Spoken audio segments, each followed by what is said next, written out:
వాళ్ళు ఏం చేసినా సరే వాళ్ళు తెలిసింది ఒకటే, బూతులు తిట్టడం, ఇందాక నారాయణ గారు చెప్పినట్టు కేసులు పెట్టడం, ప్రజలకి మనశ్శాంతి లేకుండా చేయడం. మళ్ళీ అదే పాత పద్ధతి మొదలుపెట్టారు. మళ్ళీ పిఠాపురంలో గతం ఎన్నడూ లేని విధంగా మళ్ళీ మీరు స్టార్ట్ చేశారు. ఈ సందర్భంలో ఉన్నత పోలీస్ అధికారుల గారికి, జిల్లా మ్యాజిస్ట్రేట్ గారికి కూడా చెప్తున్నాను, లా అండ్ ఆర్డర్ని కనుక ఎవరైనా సరే పిచ్చిగా కనుక మీరు అభద్రతా భావానికి కానీ ప్రజల్ని చేస్తే అస్సలు ఉపేక్షించొద్దని చెప్తున్నాను. నా మాటలు చాలా మెత్తగా ఉన్నాయి కానీ చేతలు చాలా చాలా గట్టిగా ఉండి గుర్తుపెట్టుకోండి. ఇది మిడీవల్ పీరియడ్ కాదు కాబట్టి నా మాటలు చాలా నియంత్రణతో ఉన్నాయి. చేతలు చాలా చాలా గట్టిగా ఉండి గుర్తుపెట్టుకోండి.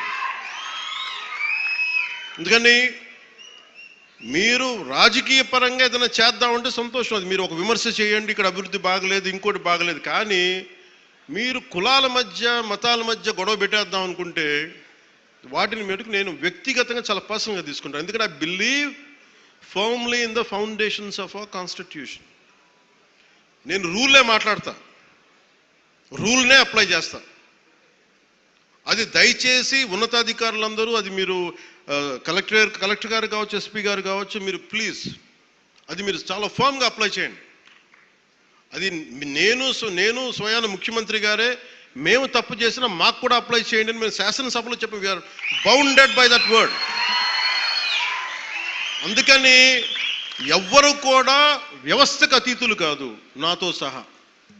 అందుకని దాని దృష్టిలో మేము వ్యవస్థకు లోబడి ఉంటాం, మేము వ్యవస్థకు లోబడి రెచ్చగొడతామంటే దానిని ఎలా హ్యాండిల్ చేయాలో, ఎందుకంటే అక్కడ దాకా దృష్టి పెట్టలే, చాలా సంయమనంతో ఉన్నాను నేను. మీరు పిఠాపురంకు వచ్చి గొడవలు పెడతా ఉంటే నేను ఇక్కడ కూర్చొని మొత్తం ఏరేస్తాను, అందరిని గుర్తుపెట్టుకోండి.